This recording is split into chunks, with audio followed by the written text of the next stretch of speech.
নিজেরা ভাই হয়ে যাবে। আপনাকে গালি দিয়েছ, গালি দিয়েছ, নেকি কেটে আপনাকে দেওয়া হবে, সবুর করেন। এ আপনার 10 টাকা মেরে খেয়েছে, ওর নেকি কেটে আপনাকে দেওয়া হবে, সবুর করেন। টাকা মেরে খেয়েছে 10টা, গালি দিয়েছেন 30 টাকার, হাসরের মাঠে আরো 20 টাকা পাবে হইল। টাকাও তো নিয়ে 10টা গেল। 1 লাখ টাকা একজন লোক মেরে দিয়েছে, সকালে বকেন, বিকালে বকেন, রাতে বকেন, সারাদিন খালি বকতেই থাকেন, যতদিন বাঁচলেন ততদিন খালি বকলেন। হাসরের মাঠে গিয়ে দেখা গেল যে 1 লাখ টাকা উসুল হওয়ার পরে আরো 9 লাখ টাকার গালি বাড়তে, সব নেকি কেটে নিয়ে চলে যাবে ইবলিস শয়তান, ওইভাবে ওত পেতে বসে আছে। নেকি নিয়ে যদি পরকালে যেতে হয়, নেকির ছিনতাইয়ের হাত থেকে যদি বাঁচতে হয়, তাহলে হিংসা বিদ্বেষ পরিহার করতে হবে, গীবত গিল্লা পরিহার করতে হবে।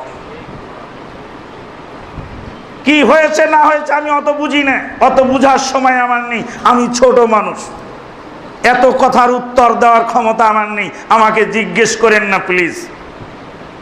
আমার নিজের আমল নিয়ে আমি খুব বিপদগ্রস্ত আছি। আমার আমলটা ইবলিস শয়তান ছিনতাই করে নিতে চেষ্টা করছে। ইবলিস শয়তানের মুখে লাথি মেরে, ইবলিস শয়তানকে ঝেটকি দিয়ে ঝাঁটা মেরে আমার ঈমানকে হেফাজত করতে হবে। যথার্থই বলেছিলেন হাসানুল বাসরি রাহিমাহুল্লাহ তাআলা।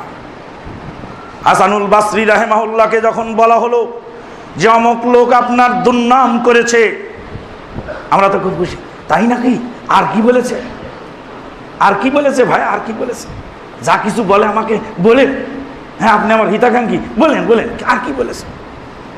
হাসানুল বাসরি বললেন, আওয়া ওয়াজাদা শাইতানান বারিদান গায়রাক, শয়তান কি তোমার চেয়ে আর অন্য কোনো ডাক পিয়ন পাই নাই?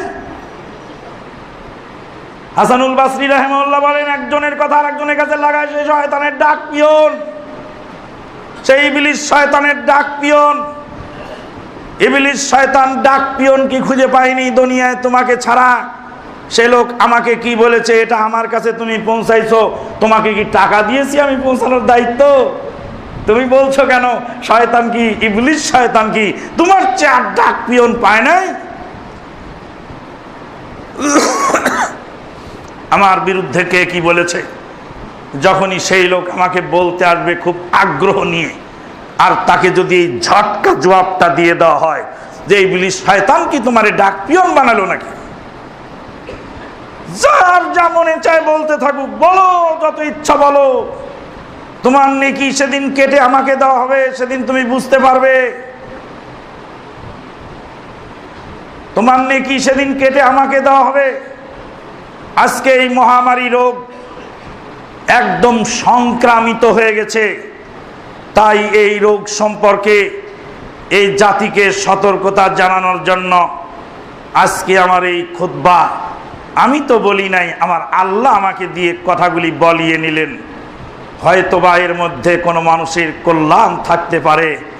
নেকিকে হেফাজত করুন, নেকিকে সংরক্ষণ করুন, কঠিন তালা দিয়ে আটকায় রাখুন, নিজের মনকে কঠিনভাবে বেঁধে দিয়ে আটকে রাখুন, আর বলুন ইবলিস তুই আমার নেকি নিতে পারবি না, আমার নেকিকে আমি হেফাজত করার জন্য আমি খুব আগ্রহী। আল্লাহ পাক আমাদেরকে তৌফিক দান করুন। ওয়া আখিরু দাওয়ানা আনিল হামদুলিল্লাহি রাব্বিল আলামিন।